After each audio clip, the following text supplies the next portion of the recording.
Hallo aus Berlin. Hallo aus der US-Hauptstadt Washington. Hey. Servus und Hallo aus Wien. Ja, hallo. Goedemiddag in Nederland. Bonjour aus Senegal. Γεια σας, χαίρετε, καλημέρα. Ich bin Anne Dieckhoff, ich bin Korrespondentin für die nordischen Länder und lebe in Schweden. Ich bin der Valhall Klaassen und ich grüße euch alle sehr herzlich aus der Hauptstadt der Ukraine, aus Kiew. Aus Athen berichtet für die Taz Ferdi Batsoglu. Aus Tunis, für die Taz. Marhaba und Shalom aus Israel und Palästina auf dem Weg nach Berlin. Fernverbindung. Der Auslandspodcast Der Taz.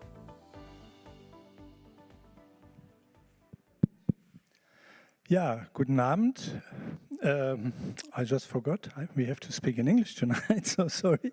Good evening. Welcome to our talk tonight, How Development Banks Fail. My name is Sven Hansen. I'm Asia editor of Taz, and I also welcome you in the name of our cooperation partner Urgewald. And I welcome you here at Taz, and of course also those watching live now on YouTube or later. Probably most people have heard of the World Bank already in some way or the other. Those here in Berlin, especially those who are elder, might remember that in 1988 in then West Berlin, there was a big World Bank meeting. In those days, about 80,000 people demonstrated against the socially blind structural adjustment programs and other anti-people policy of this bank. Since then, the World Bank has made some adjustments, came up with complaint mechanisms and a bigger focus on sustainability and accountability. But here we want to ask today, does this make a real difference? Later, in 2015, a new multilateral development bank came up, or it's not even a development bank, it's more an investment bank, nevertheless with the idea of development, the Asia Infrastructure Investment Bank, or AIIB. While, as you know, the World Bank is based in Washington and the US is its biggest shareholder and the US has a veto power, the AIIB is based in Beijing, China is the biggest shareholder and China has a veto power. In both banks, Germany is a major shareholder and represented in their boards of directors. Today, we want to take a closer look how these banks work and what effect they have on local community and on the environment. For this, we first want to show a short documentary from Bangladesh about the Bola Integrated Power Plant project, providing views of local communities affected by the project. After this, we will discuss with representatives from civil society organizations from Bangladesh, from India and Germany about failures of these multilateral development banks who use our taxpayers' money with the stated purpose to reduce poverty and provide sustainable development. So we want to make a check whether this is really happening. For our talk, let me briefly introduce our guests. I want to start with Hasan Mehedi from Bangladesh. He was supposed to be here in person. Unfortunately, that did not work out. We hopefully have a connection with him. That's also why we have this little delay. There he is. Hello, Hasan. Welcome. Lucky that you made it. Thank you very much. Yes, so Hasan Mehedi is an environmental and human rights activist. Since 2010, he is the chief executive of the Coastal Livelihood and Environmental Action Network, or CLEAN. He has been working as a secretary of the Bangladesh Working Group on External Debt.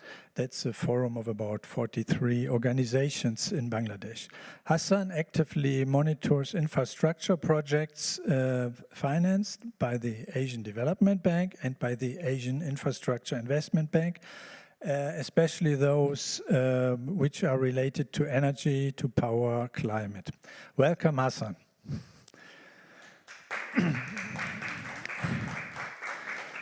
Our second guest is Vidya Dinker. She's sitting here. Sorry. She's a social and environmental activist from Mangalore in South India. Vidya speaks up for the rights of women and minorities and against systematic deprivation and land grabbing.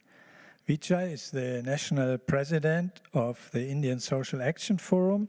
That's a platform of about 720 member organizations and movements across 15 Indian states. She is monitoring projects of the AIIB as well, and especially in India, and she also works in the field of reducing communal hate in India. Welcome, Vidya.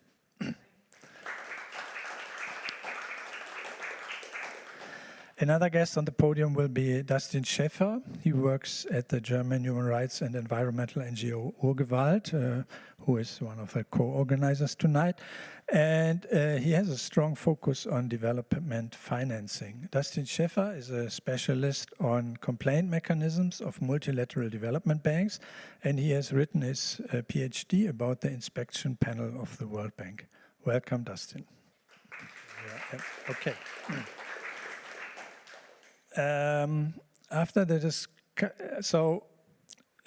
first we watch the film and then we have the discussion, and the discussion will last for about 1 hour, the discussion here on the panel. And then of course you have the chance to discuss, raise questions, make comments. Those of you watching online can send their questions through the chat, and you can do it already during the discussion. Yeah, and the whole event will last about until 8:30. Before we start now with the documentary, followed by the discussion, I will ask Nora Sausmikat from Urgewald to come here on the podium. Nora is a China expert, a sinologist, and she, I would say, is the #1 German NGO expert on the AIIB, and she will give you a short introduction. Welcome, Nora, and please come up.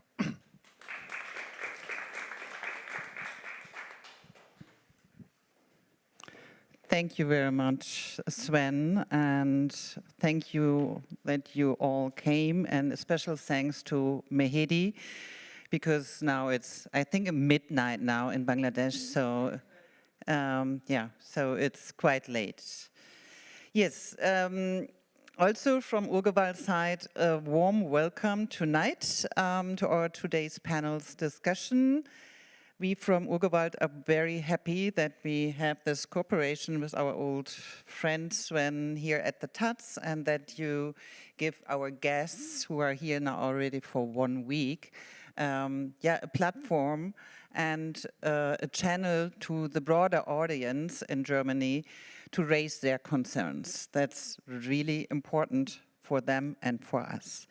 Urgewald's mission is to stop fossil fuel expansion and, yes, hopefully ensure that existing coal power plants, coal mines, oil and gas fields are shut down as quickly as possible.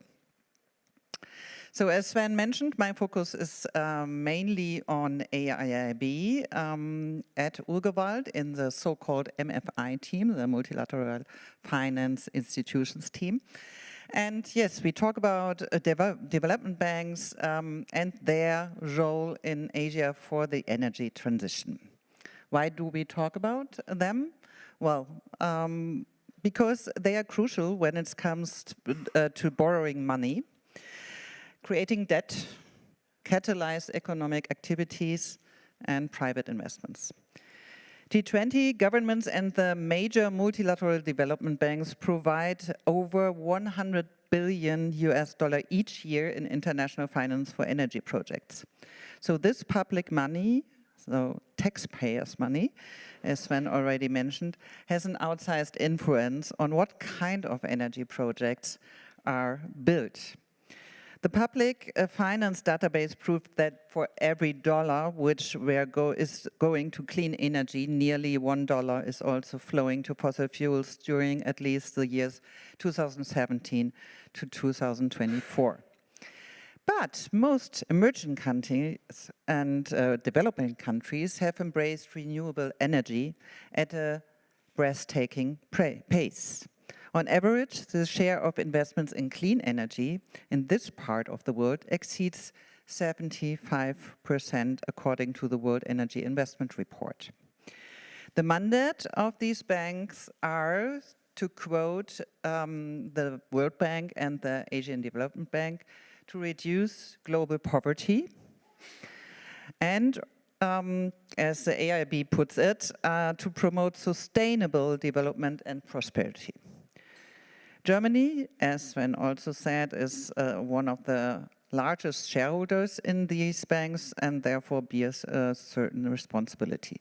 The oversight of these banks is located within the member countries, so the shareholding countries, and represented by the so-called executive directors. They have a say when a project gets approved or not, or report to the government when due diligence was violated. To ensure that no harms are done, these banks installed rules and frameworks, so-called social and environmental frameworks. They also installed complaint mechanisms when borrowers do not follow these rules and frameworks. And believe me, this happens all too often, and that's why we are here today. Very short background on the film. Hasan Mehedi, the filmmaker, is here, so he should introduce the film. I just give you the main data, and then in the discussion, I'm sure he will tell you more. So in February 2018, the AIIB approved $60 million loan for the construction of this private Bola IPP 200 megawatt gas power plant in Bangladesh. The project came under scrutiny for its lack of transparency and meaningful consultation and coercive land acquisition practices. It has devastating impacts on local agriculture and livelihoods. It was financed not only by the AIIB, and I don't repeat now the main structure of the AIIB. We also have here some brochures for you, but just to mention that the AIIB member-wise is nearly as big as the World Bank. It has 106 members. Well, World Bank has 190. It's still a gap, but it grew very quickly from 2015-16 to now. It's only 10 years. And yeah, it has certain features. For example, the president of the bank has a very strong role in this bank. He can approve projects without going to the board, although the board can call projects in if they think they should have another look. This project, we will see the film now, is also financed by the World Bank and here by the so-called MIGA, the Multilateral Investment Guarantee Agency, which is taking the risk of the project, so securing risk institution. Back to the case, Bola's people were forced to give up their land in the dead of the night. So the AIIB in its 10 years had no case of complaints. And here we have Mehedi, who put the very first case of complaint on Bola to the bank. So with this film, the communities break the silence. And I would say, roll up the film up. Thank you.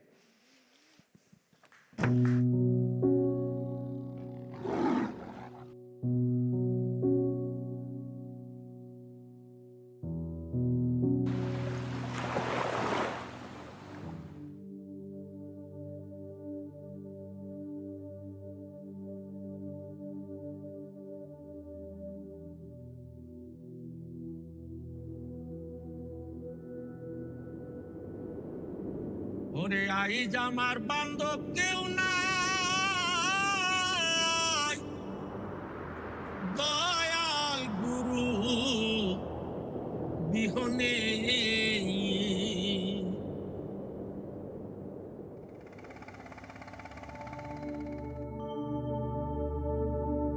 বোলা একটা দ্বীপ, এটার চতুর্থ সাইডেই নদী, বাঙ্গনি এলাকা। আমরা বন্যার সাথেই বসবাস করে থাকি। ছোটখাটো বন্যা হইলেও আমাদের এখানে পানিতে তলিয়ে যায়। আমাদের ভোলার মানুষ বেশিরভাগ হলো চাষবাসের উপরে নির্ভরশীল।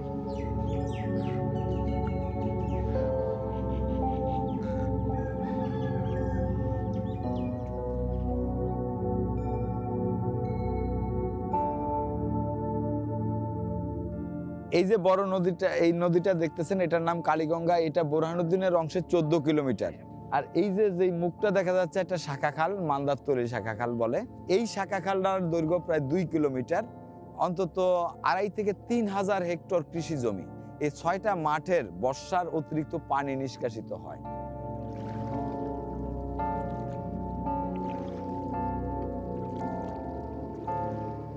ওনারা ওই যে বালু ভরাট করছে, বালু ভরাট করার পরে বর্ষায় যে বালুটা ধুয়ে খালে পড়ে, ঠিক আছে, এই কারণে পানি নিষ্কাশন ঠিকমতো হতে পারছে না। গ্যাসের যে পাইপ খনন করে পাইপ নিছে, উপরের মাটিটা খালের ভিতরে ফালাইয়া খালটা সমতল করে ভরিয়া রাখছে, ঠিক আছে, এই খাল আর তারা খনন করে নাই। এই 6টা মাঠেই কিন্তু আমার জলাবদ্ধতা তৈরি হয়। প্রতি বছর আমন মৌসুমে আমন ধান ক্ষতিগ্রস্ত হয় এবং সরাসরি যারা বসবাস করেন এরকম সংখ্যা অন্তত 1,500-এর উপরে পরিবার যারা জলাবদ্ধতার শিকার হন বর্ষাকালে। এই কারণটা শুধুমাত্র এই শাখা খালটা ভরাট হয়ে যাওয়া।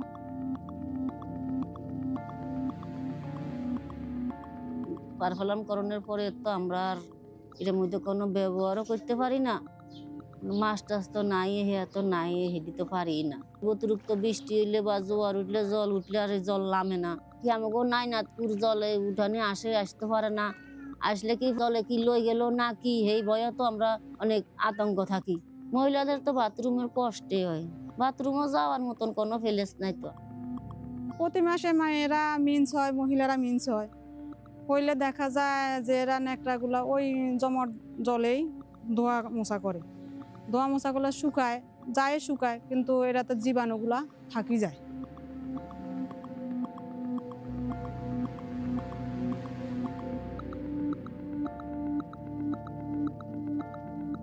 খালি লতা মরিয়ে যায়। এই বয় ঠিক হয়, আবার কয়দিন পর আবার মরা আরম্ভ করে। সম্ভবত ওরা কেমিক্যালের জল টল ঢালে যে এইদিকে, এই জলটাই মারিয়ে টাই না। ধান টানো তো হয় না, খেত তো হয় না।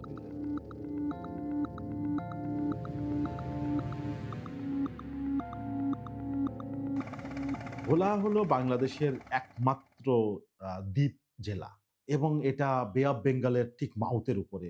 দেখবেন যে ওখানকার মানুষ যারা আছে তাদের জমির পরিমাণ 5 শতক, 2 শতক, 7 শতক, 10 শতক। খুব সামান্য কিছু মানুষ আছে যাদের 1 একর জমি।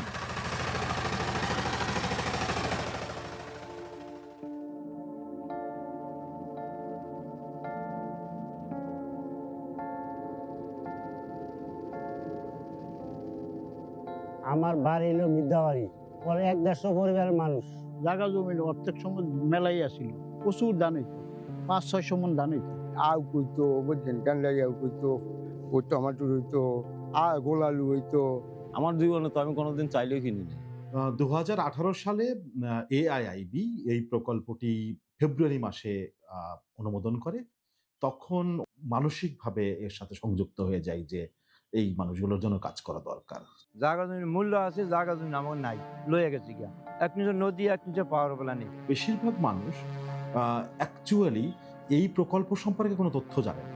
প্রথম আমাকে তো বলছে যে জমিন আমাকে সরকারের জমিন নিব, বুঝছেন, আপনাকে জমিন দিতে হইব।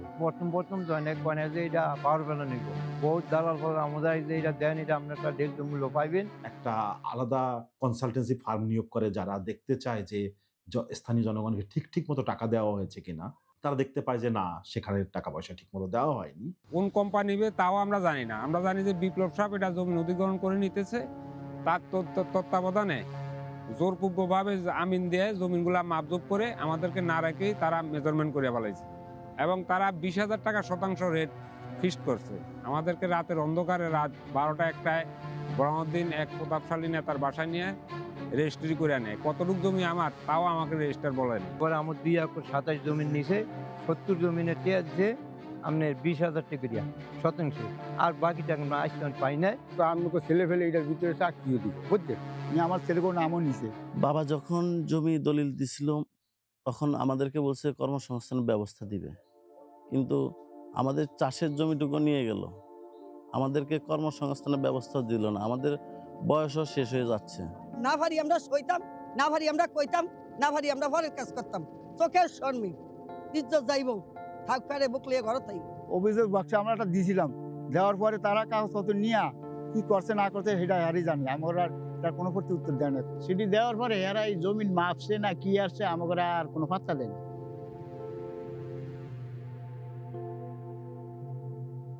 যেভাবে জমি দখল করা হয় সেটা সম্পূর্ণভাবে বেআইনি উপায়। ব্যক্তিগতভাবে জমি ব্যক্তি কিনে নিয়েছে অন্য ব্যক্তির কাছ থেকে, যেটা আইনে বৈধ, কিন্তু সেই জমি বিক্রি করে দেওয়া হয়েছে একটা কোম্পানির কাছে, যেটা আইনে অবৈধ। যদি কোনো কোম্পানি কোনো ব্যক্তির জমি কেনে তাহলে বাজার মূল্যের 3 গুণের বেশি দাম দেওয়ার কথা। ফলে প্রত্যেক মানুষ এখানে যে 2 গুণ বেশি টাকা পেতেন তা থেকে ডেপ্রাইভড হয়েছেন।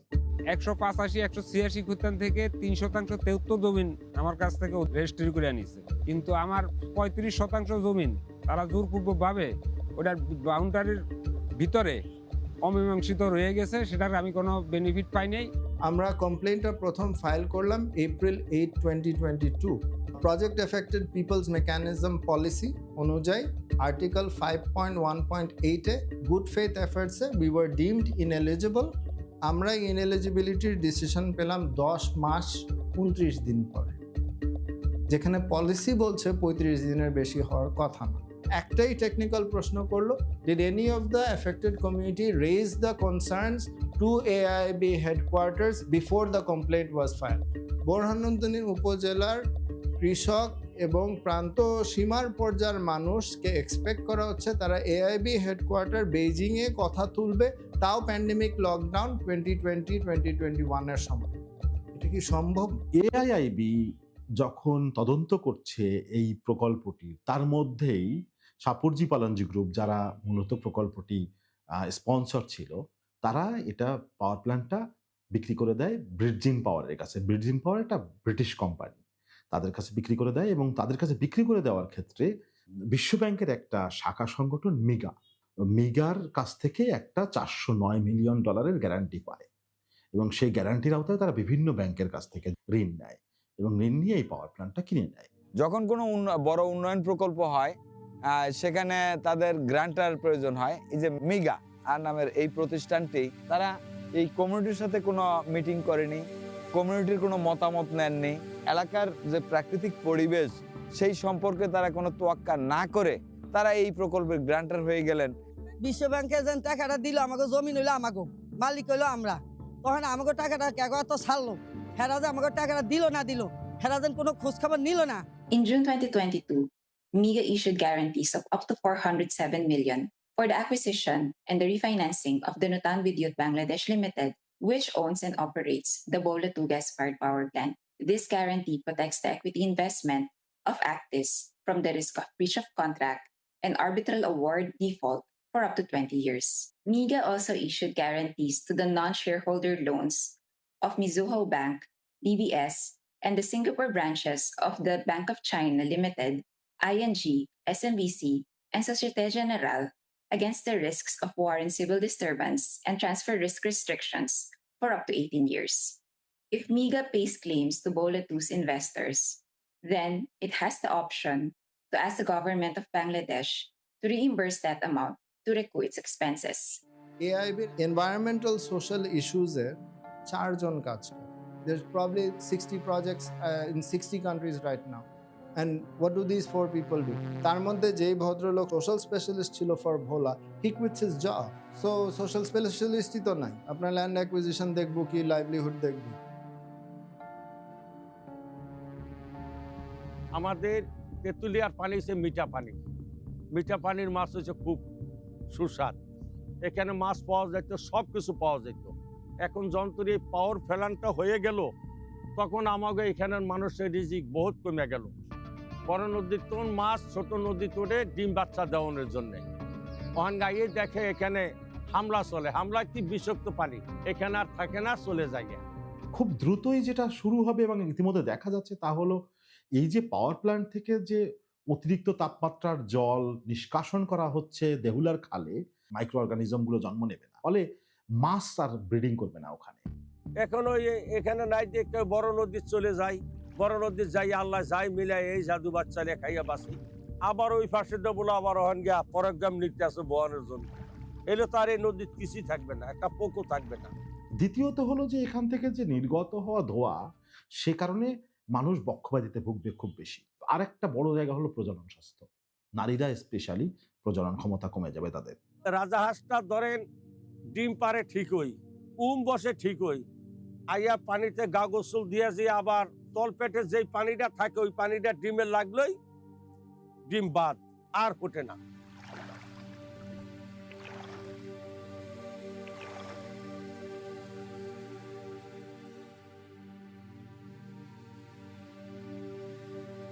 এই সংকটগুলো ধীরে ধীরে বাড়তে থাকবে এবং মানুষের স্বাস্থ্য খাতে ব্যয় এবং জীবনযাত্রার ব্যয় ভীষণ পরিমাণ বেড়ে যাবে শুধু একটি পাওয়ার প্ল্যান্টের কারণে। যে ফসলের উপরে না মানুষ নির্ভরশীল, সেগুলোর উৎপাদন ক্ষমতা কমে যাওয়ার কারণে এবং একই সাথে খালে যখন মাছ নেই তখন স্থানীয় মানুষ তার জীবিকা হারাবে ব্যাপক হারে। কিছু পরিবার চলে গেছে এই অঞ্চল থেকে এবং আরো পরিবার এই অঞ্চল থেকে আস্তে আস্তে বিতাড়িত হবে।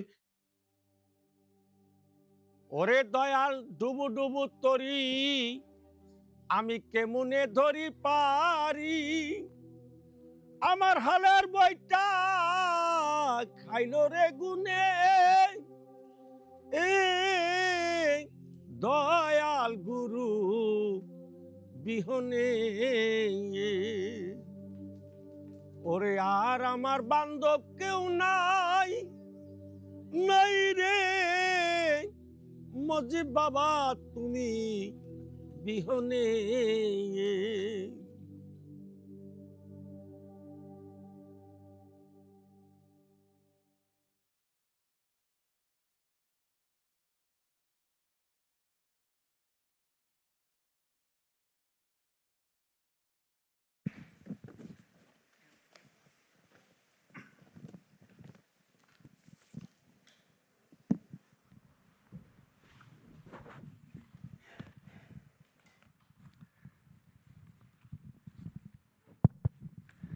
Hasan, can you hear me?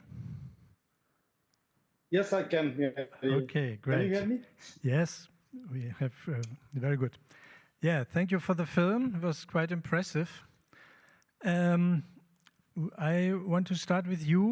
I have about 4 questions for each of the panelists before we talk together. So I want to start with you. And of course, we start from the film. So the film gives the perspective and the experiences of the people affected by this Bola IPP. If we have a closer look at Bangladesh, we are aware that you had a change of government, 3 governments in the last 2 years. So I'm interested in the effects the different governments had when you approached them or how they behaved in regard to the project. So first you had the long-term government of the Awami League under Sheikh Hasina, then she was kicked out of power.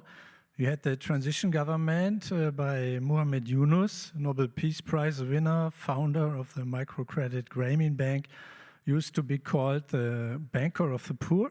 Finally, you had elections and the National Party won, and now it's under Tariq Rahman. Have you noticed any difference in behavior of these 3 governments towards the people who are affected by this project or other huge projects? Thank you, Sven, for your question. First, I need a disclaimer because we are from the totally different, geographically from different area. My English may not be, understandable for many of you. If you cannot understand, I request Vidya is there, and I think Uday is also there. They are from our region, so they can help you to understand. First, you know that before August 2024, we had an autocratic government for 15 to 16 years, since last 2008, that means around 16 years. They didn't need a general election in that 15 years to be in the power. When they failed in August 2024, the new interim government led by Dr. Muhammad Yunus, you mentioned his name, he started a reform process for a general election. He started a process to try the people who who were involved with the earlier government through a specialized board, and he also tried to amend some of the several long-term policies and plans, which was not their duty. So they faced some controversies and spent 2 years in actually damage control. In these 2 periods, we tried to get progressive people in the government on board to take some progressive decisions on behalf of the affected people. But indeed, we didn't receive anything for the affected people in Bhola from the government because our central minister, Tofail Ahmed's son, was involved in the land acquisition process, and also he directly threatened, as the people mentioned in the video, that he directly threatened the local people and forced them to sell their land at a certain price. Due to his presence, it was very difficult even for us to work on the ground with the common people, and the common people didn't even able to raise their voices publicly. So we had to take a different way to go to AIIB, go to our international friends, go to all of these doors. We had to knock, in a different way, where the people's lives and their security could be, ensured. Mm-hmm. Yeah. Okay, that will be my second next question. First, I would be interested, who is behind this project in Bangladesh? I mean, who has an interest in this project? Who is benefiting and in what way? As I understand from the film, there are some irregularities with the land acquisition. That is one aspect, but that is an irregular, that's a fraud aspect, but politically, who is, or economically beyond this fraud, who is behind this project? First of all, we should mention the financiers, especially Asian Infrastructure Investment Bank, Islamic Development Bank, and also a Bangladeshi non-bank financial institute, which is called IDCO, Infrastructure Development Corporation Limited. That is the first interest group. Before that, I think we should mention the sponsor of the project, which is Shapurji Palanji Group, an Indian conglomerate, or you can say SP Group in short.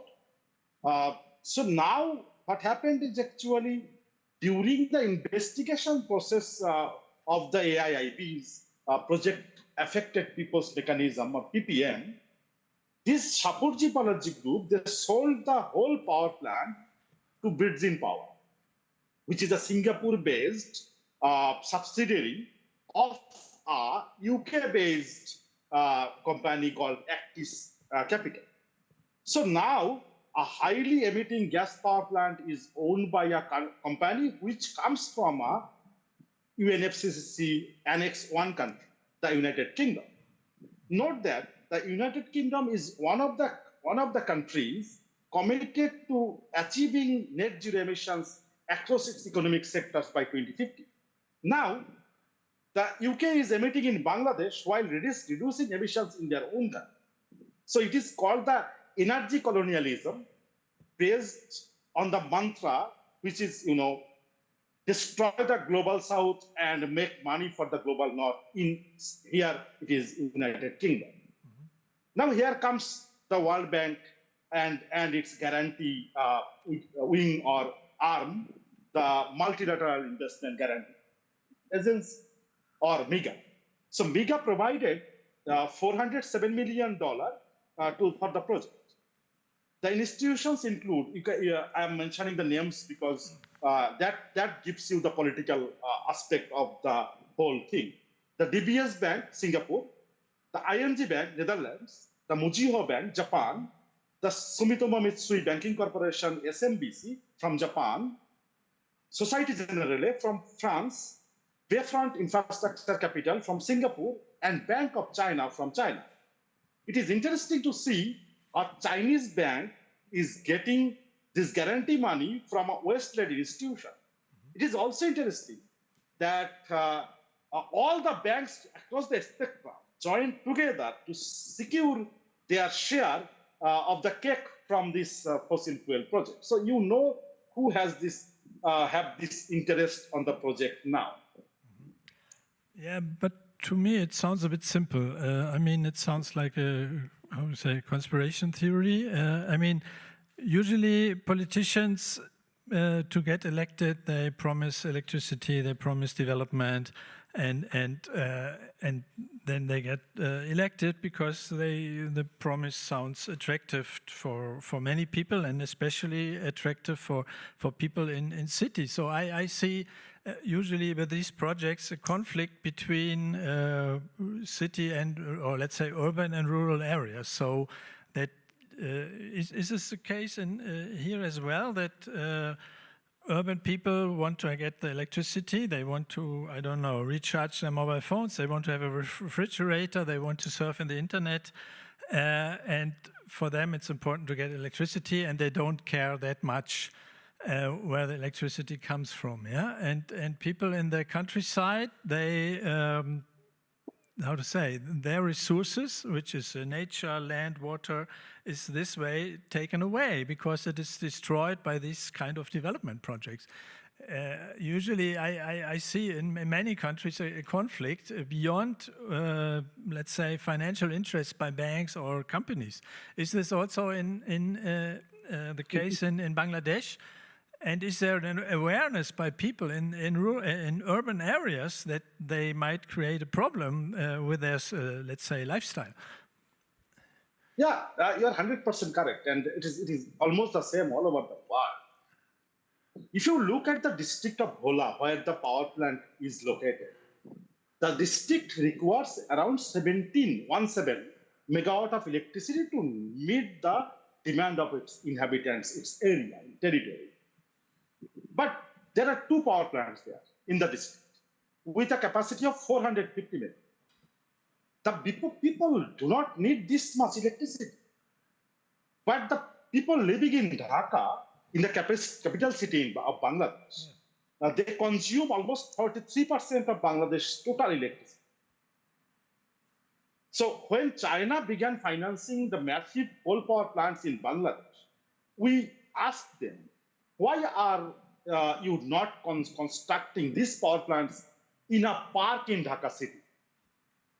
As the city people want to get electricity without any hazard or without sacrificing their interests, they plan to install dirty industries and fossil fuel power plants always in the rural areas and most of the time in coastal areas to reduce the transportation cost.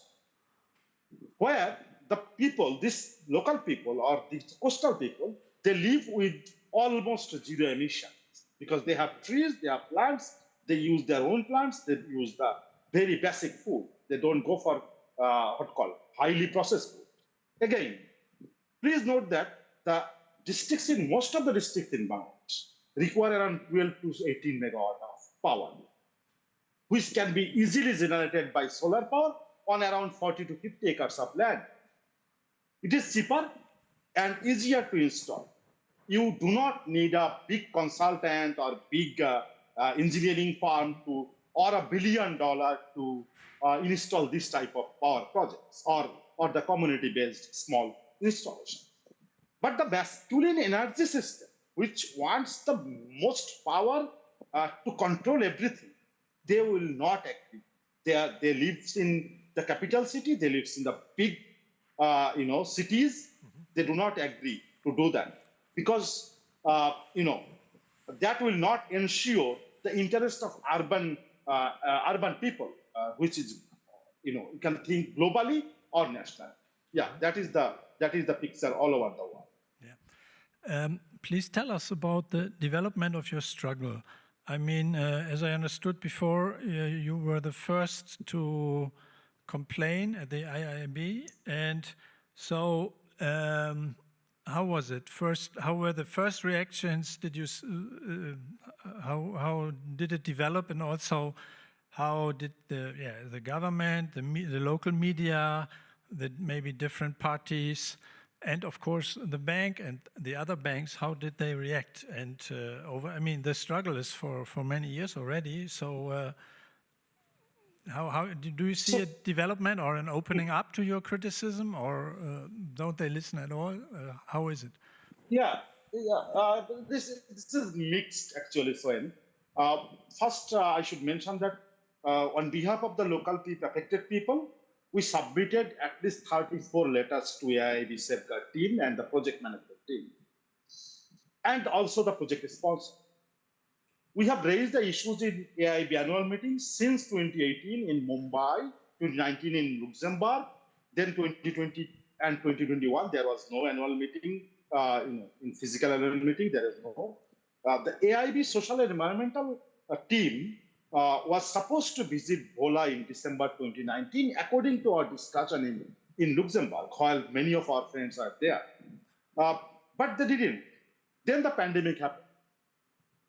And to everyone. So we filed the complaint with AIIB PPM in April 2022, as you already watched in the video. But one thing happened in the process that I should mention. The affected people, they didn't get adequate compensation in 2018 when the land was actually acquired. And due to our continuous pressure to AIIB and the project sponsor, which is SP Group of India, the affected people, but not the all, but some of the affected people, they got financial compensation, which was 3 times more than what they got initially. So that's the one thing. The national and international media helped us to raise awareness and sensitize the stakeholders to the problems in Bangladesh and in abroad also. For the record, I mentioned that these include the third poll, China Global, and even a German newspaper where our German friend, one of the German friends, worked. Whatever we achieved for the people was actually the result of contribution from the media, our regular pressure, our friends, especially NGO Forum and MDB, reports, Urgewald, Growthwatch, and many others. And that's how we actually, we got attention of the bank and also the civil society. Although they refused to ensure justice for the affected people. Okay, and I understood right. So the local media reported about the complaints. Yeah, several times they reported that. One of the media even went very hard against the AIIB, local people examines AIIB's due diligence, like that, in that way. Okay, many thanks. It's the more you get into it, the more complicated it gets, I would say, but we get an idea, I think. Okay, I now want to turn to Vidya. Do you have similar experiences with these kinds of projects in India? Is this on? No. Maybe try again. Yeah. Oh, perfect. Okay. Yes. And then there are other interesting things that happen, if we want to call them interesting. I remember as sort of a young activist who had an Asian Development Bank loan infrastructure project in my city. That's how I got interested in IFIs, not like in some esoteric but because in my city something was happening, it was not happening right, so I jumped in.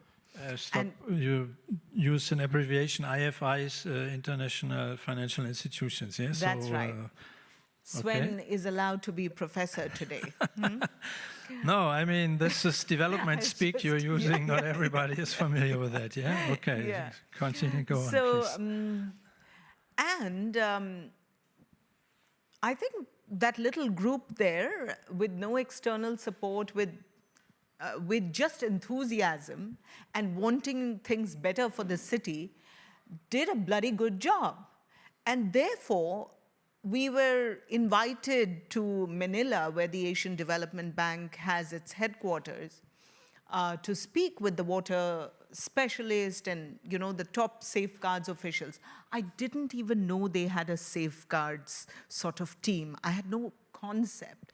But the group decided that I must go and represent, you know, because I was pushing at the local level. They thought I should push there. And I went, and the day I landed in Manila, my husband called and he says, everything has gone wrong. Why? All the local papers, and this is what I'm trying, because I know as a journalist you're interested. All the local papers are carrying your name saying, a person who, whatever, sometimes it's Vidya, opposing the ADB, now on an ADB junket, you know? As if I've been, first of all, the ADB did not pay for my travel. Today, I might say, okay, to go fight with you, I'll take your money, no problem, I will still fight you. But at that time, I was like a greenhorned young activist, so I was like, I will not go with the ADB's money and all, and we had put monies together and traveled. And here I was in all the papers, you know, painted all kinds of colors as if I was going for a personal junket because I was opposing the ADB, which meant that a lot of people who wanted to grapple with IFI projects are then, you know, pushed back and said, for personal reasons, you don't want to go ahead, you know. So the press in India plays a role which is very close to what corporate houses or the government wants to say and wants to push down as the development ideal. Governments, of course, are problematic in themselves. During that same project, I had a dossier apparently built on me by the corporate houses in the city and the government that tried to go through all my bank accounts and imagine, because the government is asking the banks open up everything, trying to figure out if Vidya got some foreign money, why is she talking about this project, you know? So there's a lot of pushback to people who talk about these projects, which is why not much is spoken about these projects at all. And they get away with being called development projects, okay? That's one. Second, people bearing the brunt. And, you know, looking at the visuals, Mehedi, I was reminded that just the week before I traveled to Berlin, I was in Assam in the northeast of India. And there's another project for flood mitigation. And the landscape is so similar. And people talking similar stuff. And yet, when we tried to go there and speak to the project affected, we had vigilante groups who accosted us and said, you must come to the superintendent of police's office. And we were like, why? No, what are you doing here? Why are you asking people questions, etc. We, of course, took it up with the bank saying, hey, we were, as CSOs, going to speak to project affected to find out what is happening. Most of them didn't even know that it's a bank-funded project. And this is the kind of intimidation we got at the local level. The bank people, instead of trying to address the climate of fear in which their project is working, tried to put pressure on us, saying, why didn't you go to the police, you know, and why did you not file a complaint? Now you're talking to the ADB, but you're not going to the local police and filing a complaint. And I said, I mean, you need to be crazy. We are talking of a climate around a foreign bank-funded project where project-affected people can bring up their grievances openly. You are not addressing that. I will just go in and go out in 2 days. Nothing happens to me. But what happens to people on the ground who want to bring up these issues? They will forever be silenced. And so I think together with the problems that were so beautifully brought out by this film, you have these added layers of serious pushback that become a hindrance to project-affected people actually bringing up their grievances, even at the local level. And if they don't know it's a bank-funded project, the bank never hears of these grievances. And the implementing agency, the executing agency, the client of the bank also ensures that the bank never hears these issues. If you have a busybody troublemaker like Vidya or Mehedi who take it to the bank, then what the bank does is looks at the list of complaints, concerns you've brought from the project affected, and what do? They go to Dustin, who is their client, and they say, this is the list of concerns brought up. And Dustin will say, oh, but this, and this is actually the thing. And then what do? They just come back to you and say, oh, but we have ascertained, and this is the thing. They do not go on ground. They do not check. There's no ground truthing. They treat CSOs and project-affected people as if they are constant liars and have no business bringing up this issue. So while they have all the documents, the safeguard policies, etc., that sound very nice, in real terms, at least in our countries, it doesn't play out. It's not like the playbook. Maybe if there was a project in Germany financed by the AIIB, you might have it better. But in Bangladesh, in Sri Lanka, in Pakistan, in Indonesia, and in India, this is not how it happens. The bank will always listen to their client and will just come back to you. Then you don't want to engage because you feel like they don't trust us. We went all the way and they don't trust us. So I would say, Dustin, we would never access okay, somebody else is the bank now. You are the implementing agency. But we will never access the bank's accountability mechanism because for all the talk of the accountability mechanism team being divorced and neutral and what is it called? There's a impartial and not subsumed in the bank, we all know that there is this kind of relationship that doesn't even allow the accountability mechanism to work fast on behalf of project-affected people. When an accountability complaint, like in Tanahu, how many years? Is it 6 years? Is it 11 years? 6 years, I think. Nepal, the Tanahu project, the project affected by this dam, it's already 6-8 years. No redress. We say when there's a court case that takes too long, the waiting and the whole process is the punishment. Going to the accountability mechanism of a bank, the process and the length and the tediousness of this process and the fact that you are not trusted. Like in Bhola, they didn't even give you the option of going through the process. They just flicked you off. But this is the punishment. The fact that you're not trusted, that it takes too darn long, and there is no real redress. Yeah. Okay. Nevertheless, I want to go a bit more into details. As you describe it as a farce. Yeah? So it's a waste of time. This is the bottom line, I understand. But over the years, have you seen changes, or have you, even superficial, or have you noticed differences between different banks? You now mostly describe the ADB, but we are here mostly for talking about the AIIB and the World Bank. And then the other day you described a difference by the representatives. So it was much more difficult to get a meeting with the Indian representatives, while the Westerners were more friendly and were at least listening. But so is there any changes, or is it always the same story? How would you say? So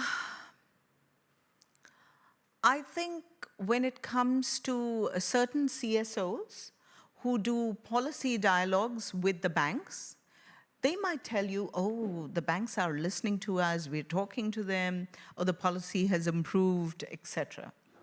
But I'm a community-facing CSO, and I would say things are getting worse. Earlier, I could, as a community person who was a directly impacted person, right? I was a project-affected person in my first, attempt at making banks accountable. I was getting response 25 years ago. Now, it's so nice, the dialogues they have. After COVID, you even have these online meetings. Everyone's listening and writing stuff. But finally, what they want to do is how it goes forward.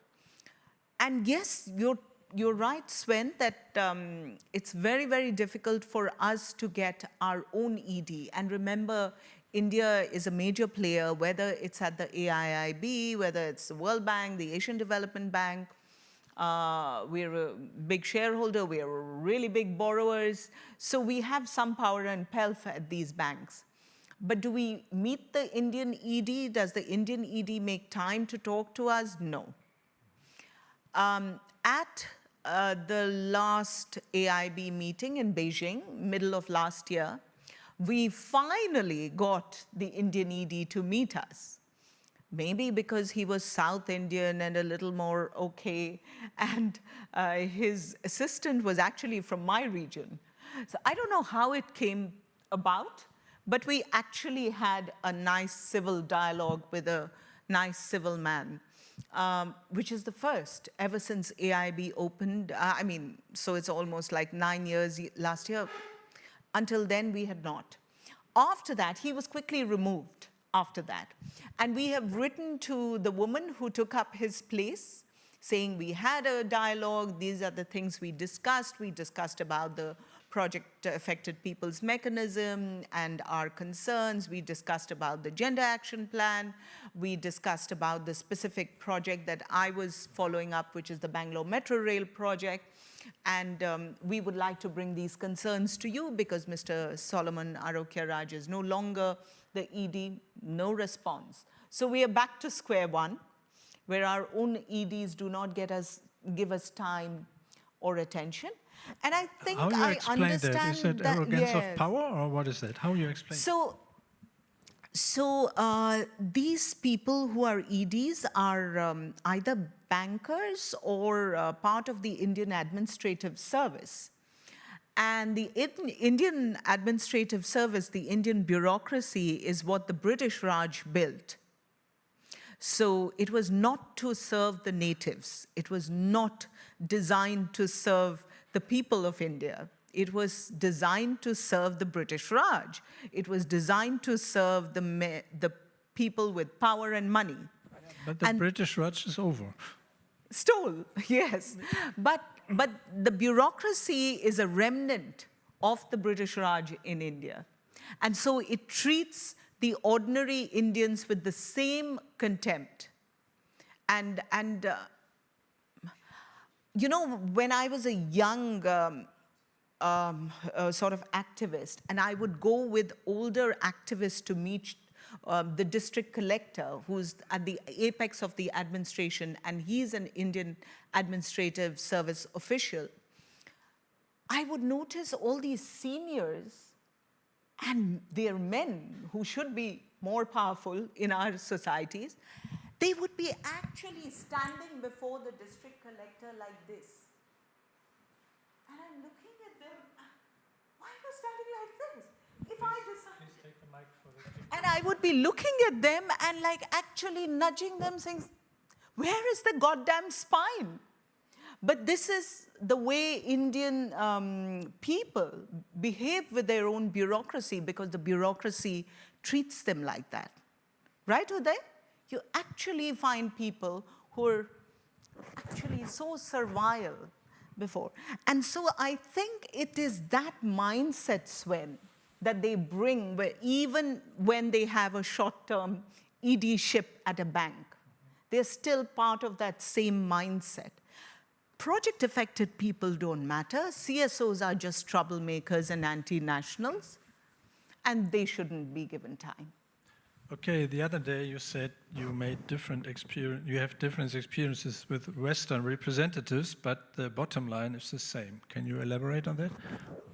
So with Western representatives, it was different. And that's what I meant. Even with the banks, it's different now. So everyone's listening. You can have dialogue sessions. You can have 2-3 hours of talks. You can go into every blooming detail and have a nice dialogue. And the European shareholders, the UK people, the AIIB, the UK group regularly has these kinds of dialogue. The European and the UK constituency, Urgewald and Recourse, regularly brings them face-to-face online with CSOs, so they listen very nicely, they take down, they remember. The minute they see you again, they'll say, oh, how are the speech and hearing impacted students affected by the Bangalore Metro? They'll say all the right things, but nothing has changed. And unless people's concerns, project-affected people's concerns, find redress, what is the point in engagement? You are creating hope, but then you need to effect change. Okay. I switch to Dustin now, because Dustin has studied all this and worked hard on understanding the complaint mechanism. What we heard so far from Bangladesh and India, is that typical in your experience, or these are especially very bad cases, or is that more the standard operating procedure, what we were listening now? Thank you. I would say it's the tip of the iceberg. And that is what even safeguard specialists at those banks say behind closed doors. So as you have heard about the circumstances and the conditions and how hard it is actually to achieve, to access the bank, even the mechanism, even to know who is actually financing a certain project, you can even think about 100 other reasons why people don't have access to those mechanisms or to the institutions. So there might be many, many more of those kind of projects and impacts out there that we are not even aware of. And we are just talking about public funding. We're not even talking about the private sector, where we don't have this kind of accountability mechanisms that sometimes bring more transparency. So absolutely the tip of the iceberg. So I understand you studied accountability mechanisms, and I understand that these mechanisms have been evolving over the last, I don't know, maybe 20 years. So I assume that at least on paper they got better.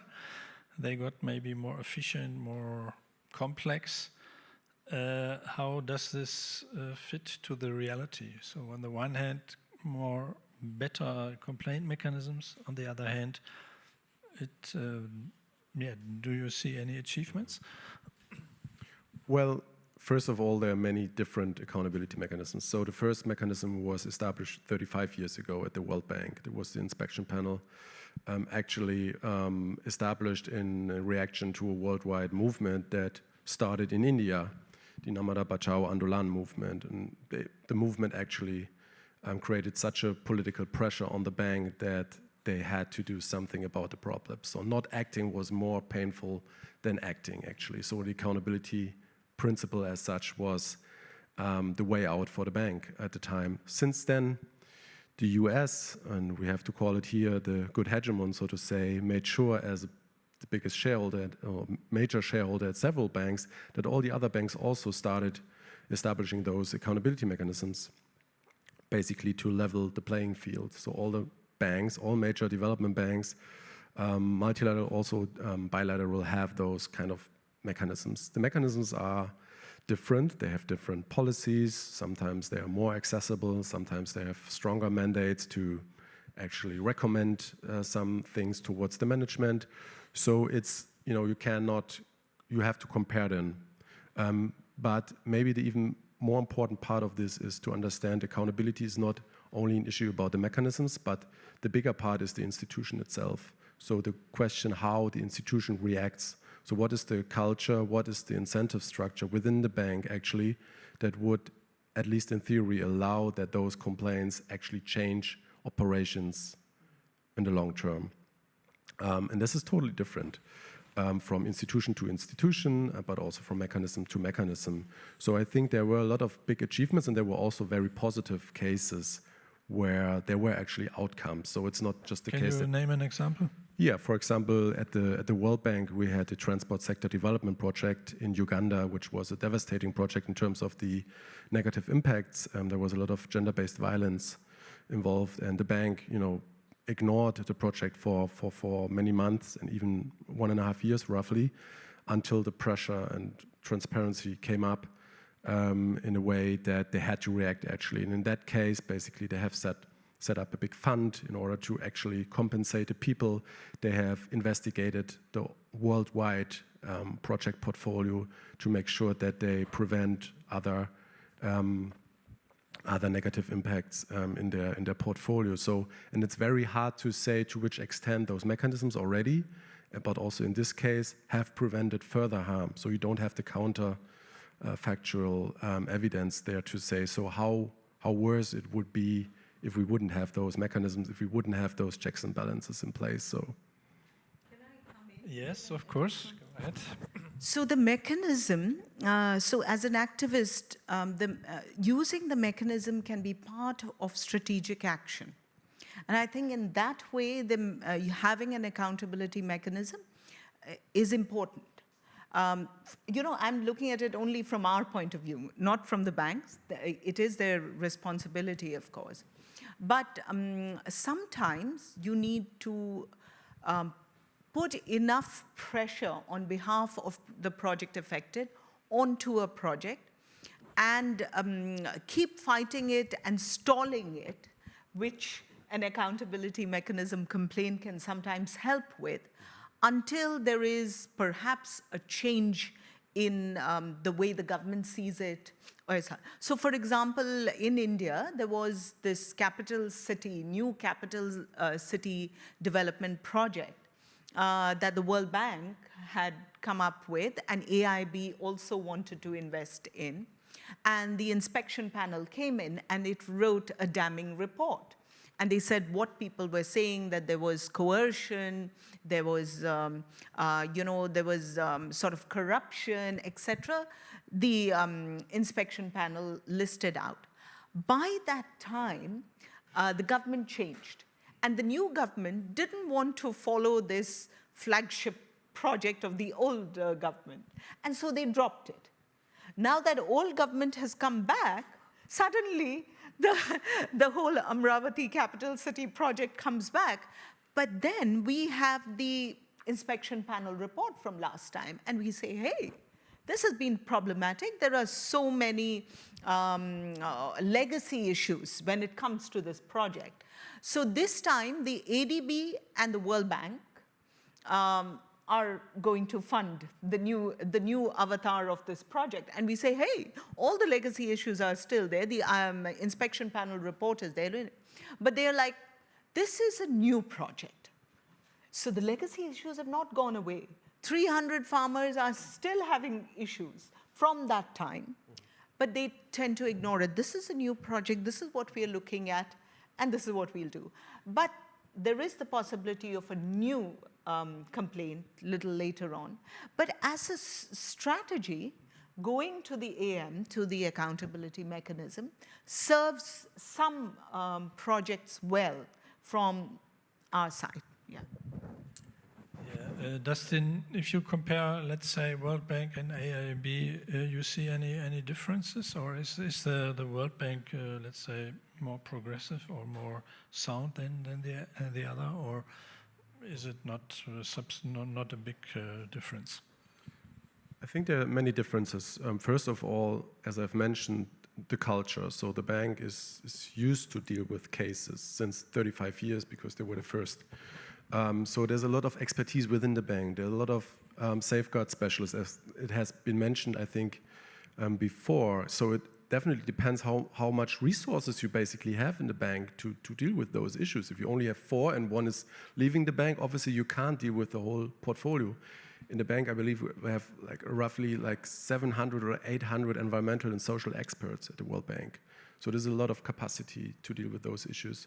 This is one. So the culture.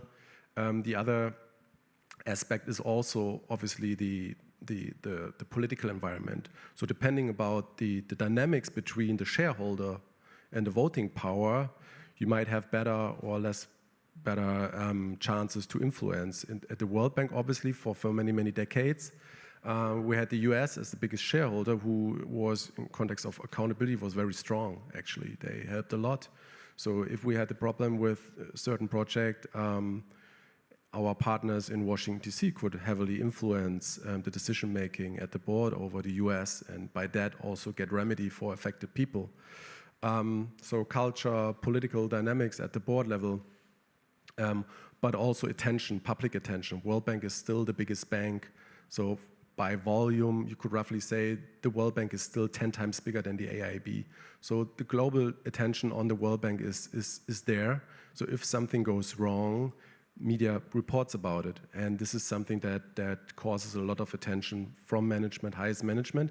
And again, at the point when not acting becomes more difficult and more expensive than doing something about it, actually, then the mood changes, and then we get into the constructive mode of solving actually problems, which is very unfortunate because many of those issues can be solved early on with less resources and less reputational risk for those institutions. What about the German role? I mean, that's one of the arguments has been by the German government. We have to be in AIIB to have a say and to change it for the better. That's their propaganda. What is the reality? Well, it also differs from in the two different institutions. So let's talk about AIIB. I mean, in the World Bank, probably let's say the US before Trump was playing the main fiddle. Yeah. But, and of course, AIIB is China, but does it make a difference whether Germany is in there or not? Well, if we focus on one example, so I can't, I'm not inside the board, so I can't tell you, how strong they are, but I can tell you, obviously it's good to have Germany there in the first place, to have better access and to have a strong voice on those issues. But if we look at the outcome, the purely outcome, just on the policy level, for example, we have just a review of the policy of this accountability mechanism that is not functioning in the moment.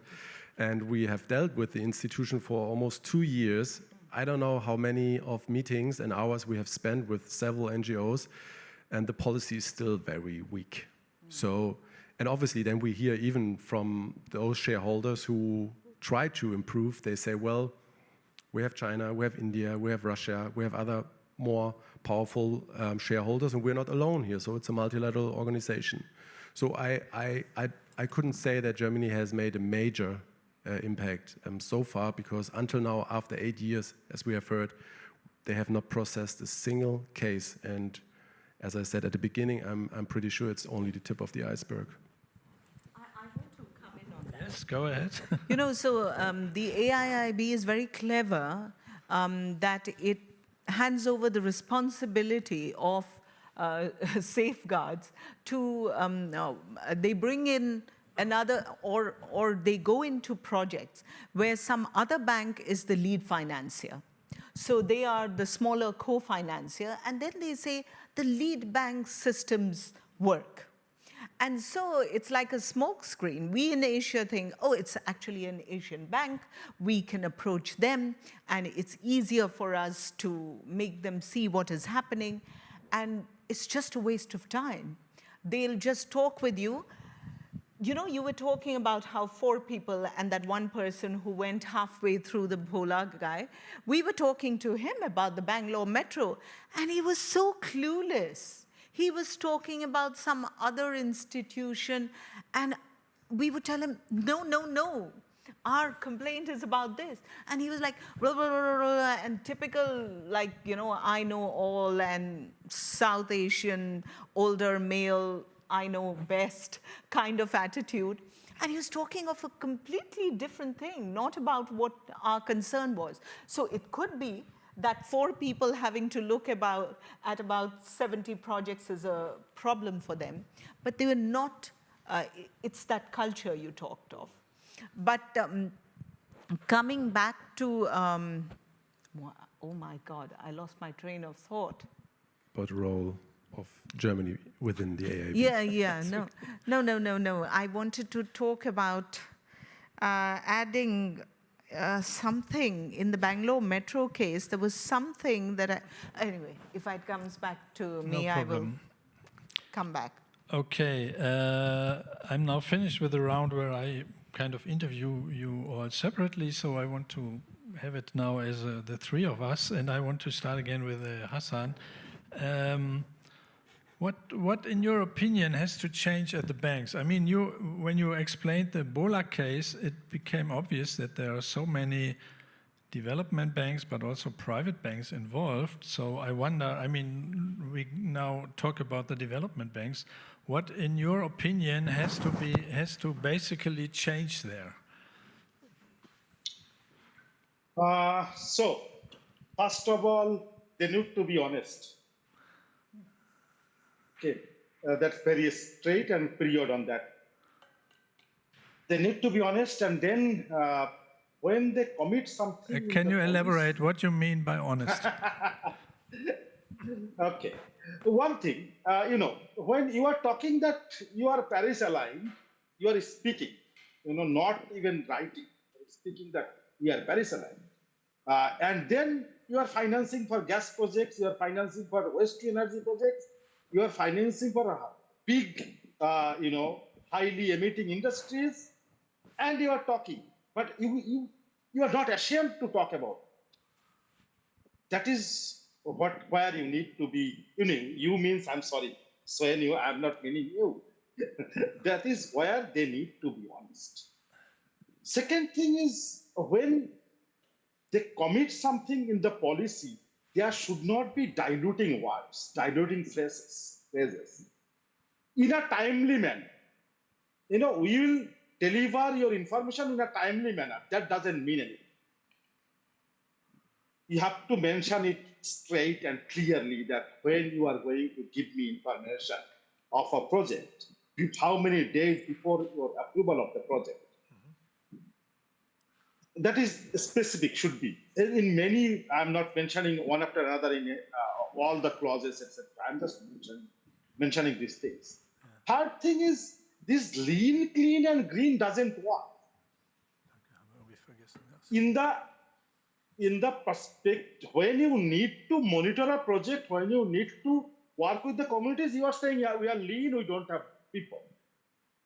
When you need to invest for renewables, you are saying that we are small, we are very small, we don't have money.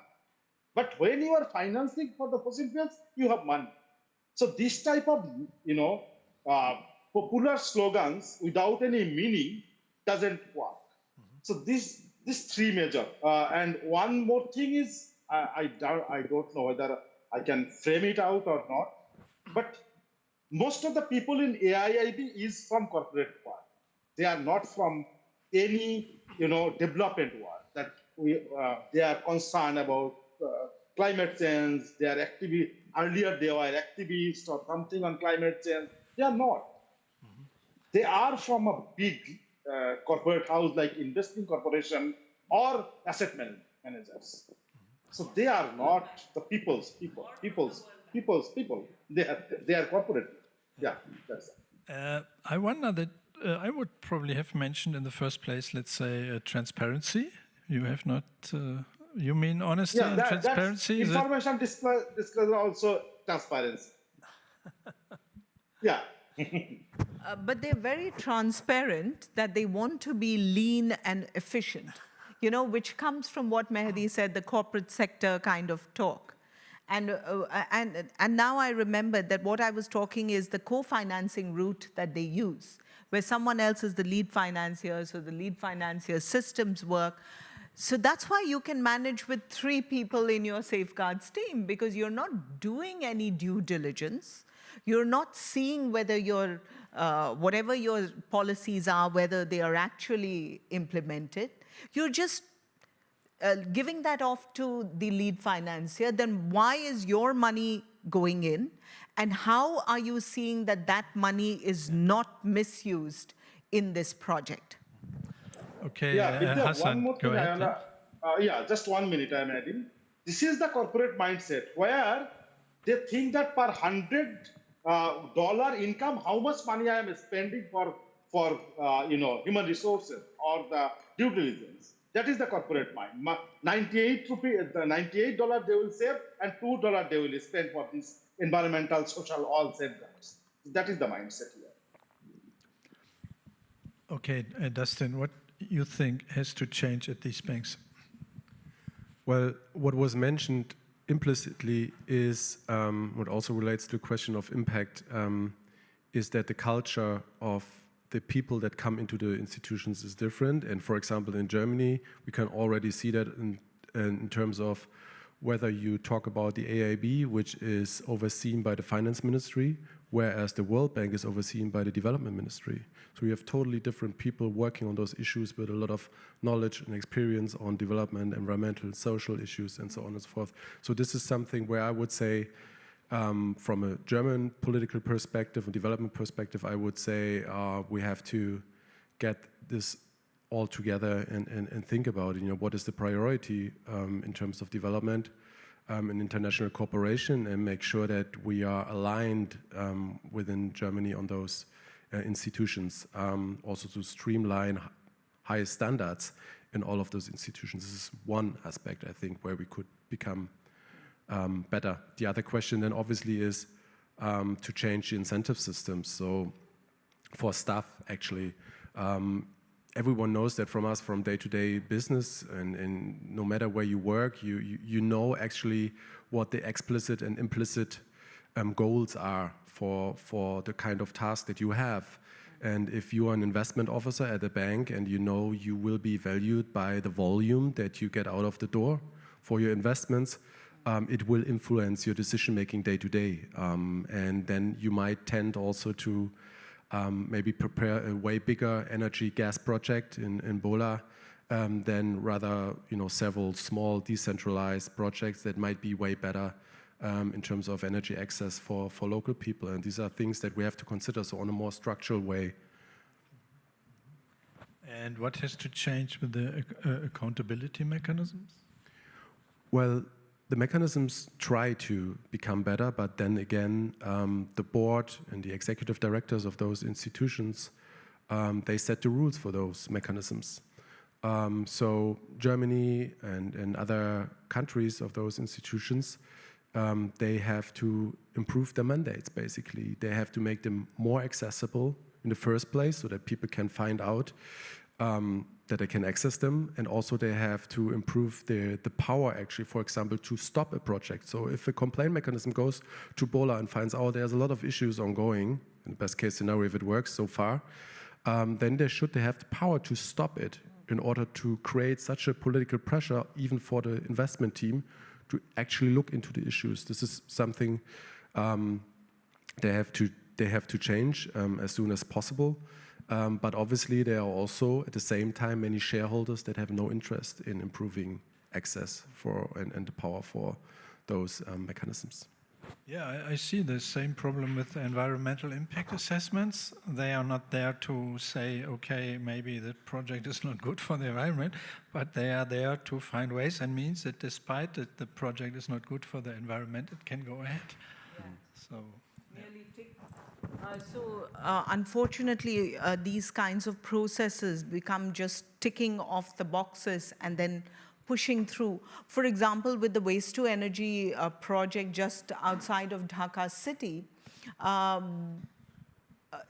mean, the clean team clearly enunciated all the problems with this project as a concept, and the fact that there wasn't enough waste generated for this waste to energy plant to function efficiently. And therefore, I mean, so when you hear something as basic as that you're not going to have that kind of waste to put into that plant, for so many years. So why are you investing in this kind of technology? So it should not have got a clearance from the board, because the board was cognizant of all these points, but the board cleared it. And yet, of course, the project management team wanted to sit down with Clean. And I think Mehedi and I decided that we will not play ball with you. You know, you cannot just keep us happy by talking to us about it after approving a project which is so stupid, downright stupid. Yeah. Okay, I now come to my last question round, and then it's up to you to ask questions, make comments. Hasan, I'm interested in your view or your expectations. If things should get better and change, what are you expecting from your government? What are you expecting from the German government? And maybe how should the media behave in all these conflicts? Thank you, Soen. This is totally, I didn't have anything in my mind. So, one, from national government, we are always fighting, always in dialogue, always on the street, every day almost. So, there are many, many demands. In only energy sector, there are many, many. So first of all, there should not be any more fossil fuel power plants in Bangladesh. Yeah, and in the same line, there should be early retirement of coal power plants and dirty petroleum-based power plants. And then there should be more investment in the renewable energy, especially state-owned public investments. So in this case, then it comes to German government or German people, you are. One, invest or directly support Bangladesh in achieving 100% renewables by 2050. I know from the earlier meeting that most of the German solar module producing company are dying. They can survive if they start producing it in Asian market and Asia, because the cost is really high in Europe, and in European market you will not survive competing with Chinese cheaper solar modules. Second, directly financing from German government, especially GIZ, BMZ, and other institutions, that should be there. Thirdly, the policy support from the German government. That, in Europe, there is a energy cooperative model, which is really successful in Europe, which should be come in a, with adapting in the Bangladesh context. And there we need policy support from Germany or European countries. Then it comes to media. It's the when we don't have any vocal, when we cannot say anything. Many of the media supported us to convey our messages to the policy leaders, to the banks. Of course, there are some media always supported this coal power plant, and they got travel grants from them. They participated in international conferences, and then they make a report on behalf of Adani, on behalf of Ambani and all. But there are media who supported us heart and soul. So we want more support, more frequent reporting, so that they cannot ignore or overlook the news of articles on the affected communities. So that's all from my side. Okay. Vidya, how do you see it? What do you expect from your government? What should change there? And the same, what should Germany do? Or the German government? The way my government is right now, I would expect the government to change and then want some more change. So there's not much expectation from the government, because it's completely sort of, how Dustin said that when it comes to the AIIB, your ED comes from the finance ministry, while for the World Bank, at least it's the development, department or ministry. So likewise, our government right now is too pally with corporates, and even the way our elections are being run, it needs more and more money. And there's a divisive agenda that our government is pursuing. And this kind of divisive agenda means that corporates can make even more money, because then people don't get together to seek justice, their own rights, to protest, etc., because it's a divided turf. And then corporates have it even more easy. Our entire mainstream media is now controlled by corporates. So these kinds of stories from the ground have some space with non-mainstream media, but that's a limited space. And our young people, people who can change things, are still influenced by mainstream media. So I think even in terms of hope and what I expect and what our demands would be, I think I just have to bide my time for a bit. Okay. You skipped the role of Germany. So what do you expect, or what should German government do in regard to these banks? So as I said, sometimes it's much more difficult for us living in our countries to debate and discuss things with our own government and our own officials. Sometimes it's easier when we get spaces like the one Urgewald has created for some of us from Asia to come here and speak in some of the spaces. Like yesterday, I spoke a little with those in the Foreign Office, etc. And so to understand, to put down in writing, and to then push at our own government would be good. And definitely in the spaces of these banks, we always look at European shareholders as the people who will exercise the moral authority, of Europe, and then effect change on behalf of project affected. That is the expectation with which we continue to hold dialogue with European shareholders. So in a way, whether it's working or not, it's like they are our last refuge. So, yeah. Okay, Dustin, how you would answer the question.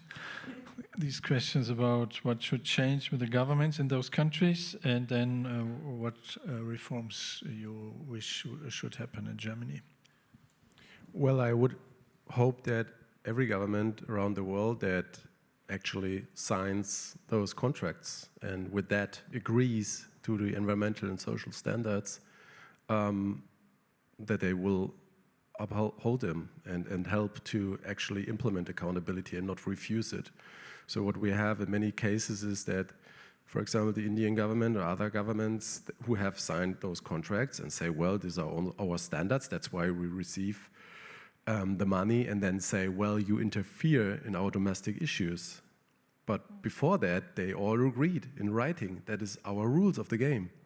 And I would hope at some point that this pushback on those issues is not as strong as it is in the moment.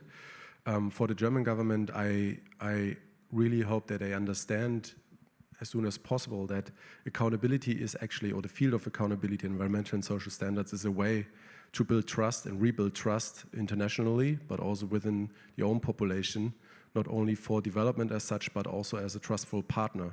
And I think those cases are very clear where you see like where the most vulnerable people are affected by those mega projects. And if they then see that even then, if it's really clear and your independent accountability mechanisms proves that you were wrong, and then the reaction is not that they try to solve it, but try to refuse and push back, this is the worst that can happen in terms of trust. And then I obviously understand when people say, please stay with your money where you are, because you might harm even more than you actually do good. So every time if we also think about a new financial instrument, we are very innovative in thinking about the different financial instruments and how we can mobilize more capital for all the good things that we want to do. I think they always should think of, okay, what does this implies for accountability? If we use more complicated financial instruments, what is the implication for the accountability mechanisms, the application of the standards, for the people to understand who is actually behind the project? So I think this is something that has always to follow or thought through before we then implement new financial instruments. And then just setting accountability as a very high priority in general and as the standard, and yeah, not just something that you might add at the end of a project. I think the German government has the ability to influence projects in both Bangladesh and India, because today we are talking about Bangladesh and India. And it is also because Germany as a country gets hordes of people coming here to study and work from both India and Bangladesh. So in a way, you have so many of our people here that you can exert good influence onto our countries, saying, hey, hey, hey, your people are here in our country. And therefore, we are telling you nicely, do this better. It is a leverage that perhaps Germany is not using, but we must remember that every year so many Bangladeshis and Indians are coming in as students, as workforce, etc. And that is a leverage that Germany has, for our two countries at least, I'm sure. I would say... Sven is very, very uncomfortable with the idea, but it's the truth. No, the idea is nice, but the reality is different. I mean, if you have a look out on the street, you see all these South Asian food riders being exploited. So I think Germany could do much better. You don't have to go to development banks. You should just change the structures here. Okay, but that's a different story. We also will touch it one day at Hasan's Asia talk, I can tell you. But nevertheless, now is a chance for you to raise questions. I have a microphone here. There's another colleague here. There's a microphone in the back. So please, if that's not the case at the moment, then I have a question, because for me, you have one. Okay, go please, the colleague here. You need the microphone because people for online, no, wait, they get it behind. And also those watching online, I just want to encourage them to type a question in the chat. So please. Yeah, I'm Pius Ginting from Indonesia. I read that Bangladesh has a quite high reserve margin of electricity. It is 61%. This is quite high, and this is wasting public money, because in Indonesia case there is a clause take or pay. We should take, or if we not take the power, we should pay like that. So what is the reason from government to increase this capacity? Yeah, thank you. Hasan, can you answer that? I mean, to be honest, Yes, I have not fully understood your question. I mean, yeah, I think so, and you will understand from me. Yeah. It's very, very, very common problem in our country. So, according to the government data, last year our total demand of power was 16,477 megawatt. The installed capacity, am I audible or I'm out? You are you're quite loud. We you can hear you pipe clearly. down also. Okay, thank you. You have electricity. So, yeah, 16,477 megawatt. Our demand. Our installed capacity was 28,176 megawatt. So around another 14,000 megawatt was totally unused. It's a stranded asset. And according to the agreement, you have to pay for every kilowatt hour or every unit of electricity if you do not use it. That is called take it or pay, take or pay. Which is the same as Indonesia, I think. Yeah, same as Indonesia, India, Pakistan, everywhere, almost. So this is the overcapacity we have to pay for the stranded assets. And it is similar in our countries because three parties joined together. One is the corporate companies. They want money, guaranteed money without producing anything. This is not like a shoe shop, shoe store, or other businesses. This is a guaranteed with the government. Second is the crony, ministers or the very close people to the government who get bribes through these contracts. And the third is the development banks and the multinational banks who get confirmed profit from these investments. So then there are many shareholders, etc., involved with this, but these three major group is involved with it, and then the local politicians who grab the land from the communities join this four-party alliance to the things. And that is why the work happens in Bangladesh. I don't know about all countries, but here it is the real. Thank you. Okay, many thanks. Are there more questions or comments? Okay, over there, please, wait.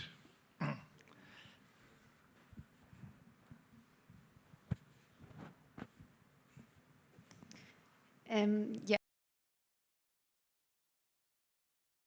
a little bit to the discussion you had already with the role of Germany, but I'm just wondering, like, so maybe Vidya and Mehedi, you can say something about that. Like, how long should Germany do this engagement, and what should be the red lines when Germany should also say, well, here we don't engage anymore, because also this bank only functions because Germany puts in the money, and not even like, it's not even the money they put in, but it's also the AIIB only has their AAA rating because Germany is in there and the other European countries are in there. So they also get the legitimacy from Germany and the European shareholders. So, and then they're saying, oh, we have the same standards, but in reality, the standards are not the same because of what we heard. The accountability mechanism doesn't function. There's not a single case. You change it, like on paper, it looks similar, but then in reality, it just doesn't function the same way. Or they change wording from like ILO standards, from free prior informed consent to consultation. This is a small word, but I mean, in reality, for communities, this makes the whole difference, whether they consulted or they have to consent. So I'm just wondering, like, at what point, like, what's your opinion? At what point should Germany also say, well, we don't want to do this anymore? And like, what would you say? Like, how much longer should they wait? And when should they be like, no, actually, we don't want to give the legitimacy to these things? Mehedi, you first. So I don't want that disengagement and engagement game. I just want from the all European executive directors or directors to directly say that, no, we are not supporting this project. Like the North Dhaka WTE project. When we are talking with the executive directors from European constituency, they said that we raised the points, but many of the other executive directors supported the project and it's passed. It's approved. We want that, okay, Germany said that, no, I don't support it, did it? You know, my point of consent, what is it called? Vidya? Note of dissent. Yeah, no, note of dissent is the one thing that I've been asking for.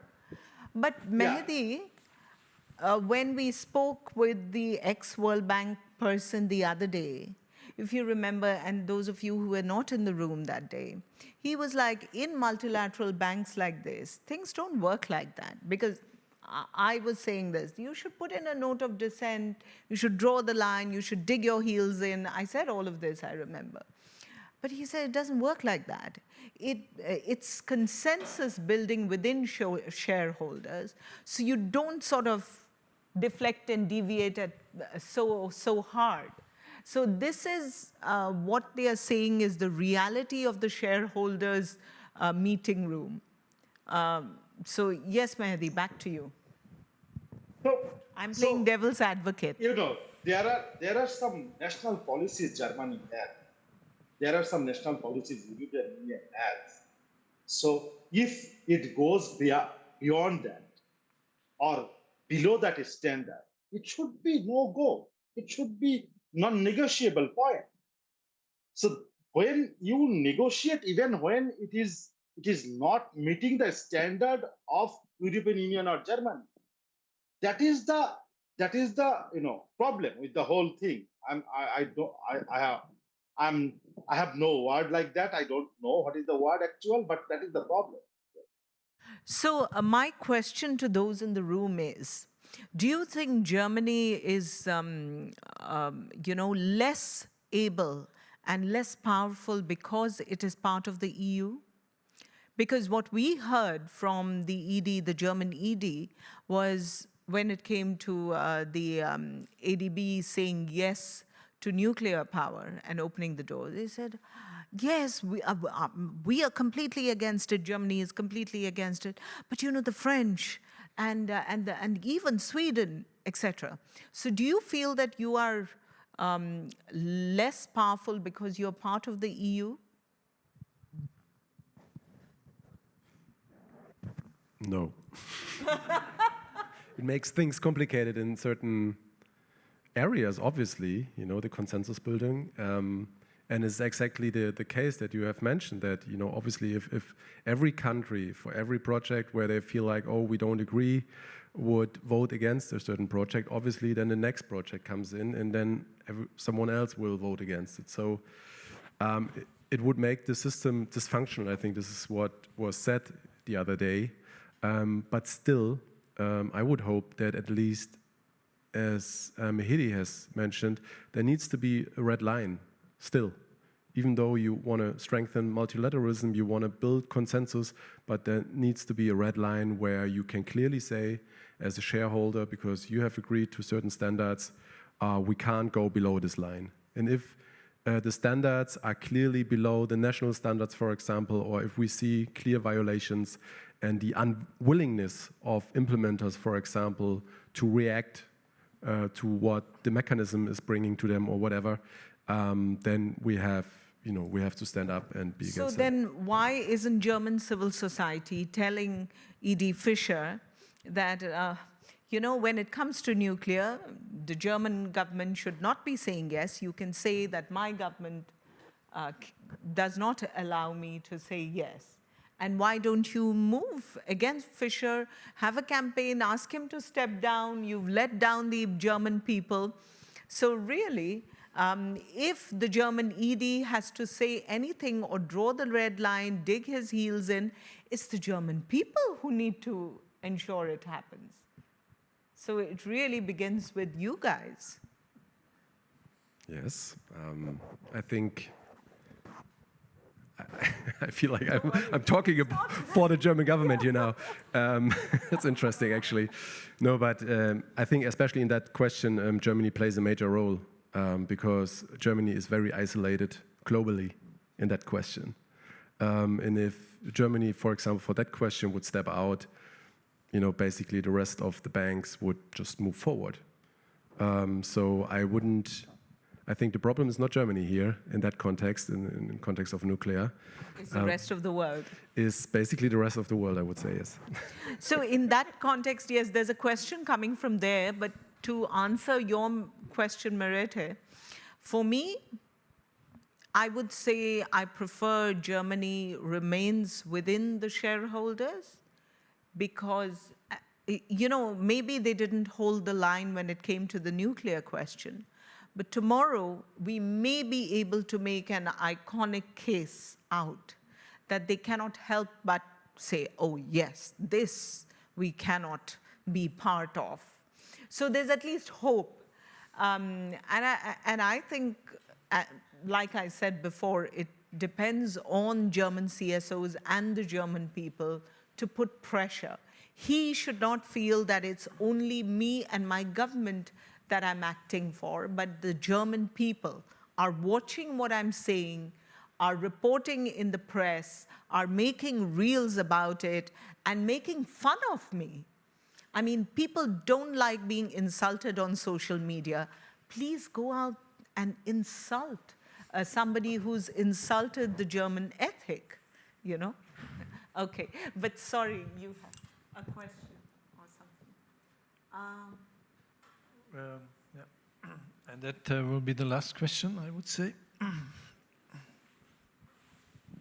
Thank you. So I don't want to stretch it out too much, but the discussion just made me think, I don't think it's that geopolitical as well. These boards and management, they're so driven by, I mean, it's bankers, it's technocrats from the finance ministries.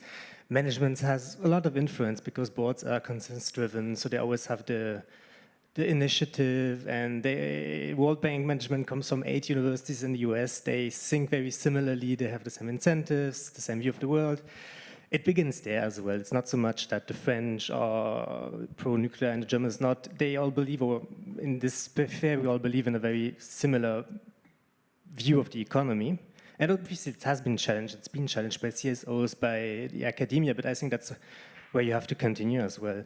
Even once the project is being implemented, nothing stops it. In the best case, there's harm and then redress, but it's too late. There's too much. Yeah, it's not easy to stop it for no one in that system, and no one really wants to. And that's maybe my question to you, CSOs, and so how much efforts do you think you could make to arrive before the project, like before the board decision? I guess it's super difficult because even the shareholders don't know what comes, and even the shareholders are presented with the fait accompli by management and don't really, often way too late to stop anything even before they give their consent. But yeah, I guess sometimes you really have to go from the very start and say, no, this is bullshit, this is not going to work, and we are going to have problems down the line. Yeah, like they tried in Bangladesh with the waste-to-energy plant. So there are several projects that we do flag early on. It's not always possible, but there is a kind of early warning system that flags projects. And if we are close to the ground enough to understand that this will not work, then we can give that feedback. And that's, so it's interesting. I used to think, okay, board meeting coming up, 2 days before the board meeting, our concerns need to reach the board. It's belatedly, maybe over the last 6-8 months, I realized that that is too late. So it needs to be far in advance of that these arguments need to be put before the board. Then it helps the board, 1 second, Nora. Then it helps the board to actually ask those questions in the board meeting when the project comes up. But if you send it to each individual board member, which we do, 2 days before, they just don't bring up the issues. So a lot of work in advance, as you said. And quite frankly, sometimes we don't understand.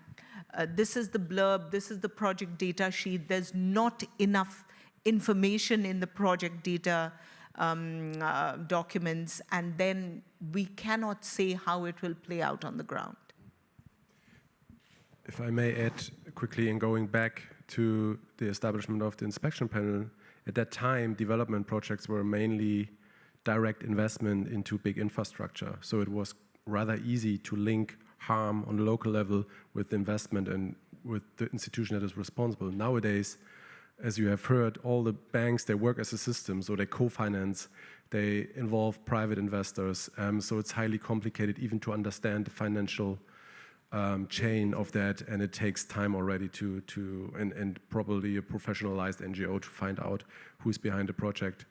So that complicates all those things to be early on. But I think we still try to do that as often as possible. And even we at Urgewald, we have an early warning system, so to say, where we flag those projects early on to the shareholders of those institutions, basically, and make them aware of things that they should know, basically. So the oversight, and maybe this is the last call for change, the oversight of those institutions is very, very weak. And I think this is where the parliament can play a major role, and where parliamentarians have to set a high priority on those development banks and ask critical questions to their ministries and to their representatives of those institutions, and make sure that the transparency will be improved for the public for those investments, and that those investments are not as complicated as they are, so that everyone can actually understand what the link is between potential harm and the investor. Okay, we are at the end now. I think it became clear it's very complex and yeah, quite difficult. Nevertheless, I think there are basic questions which we have not raised, which would make it more complex. But I mean, there's a global power game going on where these banks play a role, where these banks are important, how to say, important for getting influence, for and things like that, and that make it, I think, even more difficult to governments to decide what they want to do, or they decide for getting power and influence and don't care much about the development project. So anyway, I think these things we did not discuss, and it was okay that we did not discuss it, but nevertheless they play a role. I mean, I said at the beginning, one bank is based in the US and the other bank is based in China, and that has certain reasons, of course. And it has also certain reasons that Germany is in both banks presented and the like. Anyway, I think we touched some issues and we got an insight, and I want to thank our panel for this. Hasan in Bangladesh with difficult circumstances, Vidya and Dustin, and also I want to thank Nora for mostly organizing the whole stuff. I want to thank the Taz canteen and the technical stuff and the colleagues from the marketing department who did the advertisement. And of course, you for coming. I think they have now the problem that usually we have another final picture where you see the next coming talks. And the next talk on Monday will be another Asia talk, and it will be again on money or on finances, on microfinances. So if you are interested in this issue, today we talked about the big money, the other day we talked about the small money, the microcredits, but nevertheless there are a lot of problems as well. And also we stay in Asia, mostly in Cambodia. Yeah, so, and then there are still materials from Urgewald about these banks and their failures.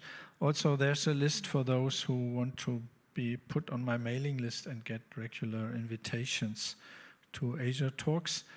And if you happen to be on Facebook, I have a page, Hasan's Asia Talk, so there you get also all the invitations, but in addition you get all the Taz reporting on Asia, not only my reports, but from all our colleagues. Everything we report on Asia, I post there. So just go for Hasan's, and then in German, Hasan's ASEAN Talk. Yeah, so thanks again, and have a good weekend, and yeah, thank you for coming. Thank you, Sven.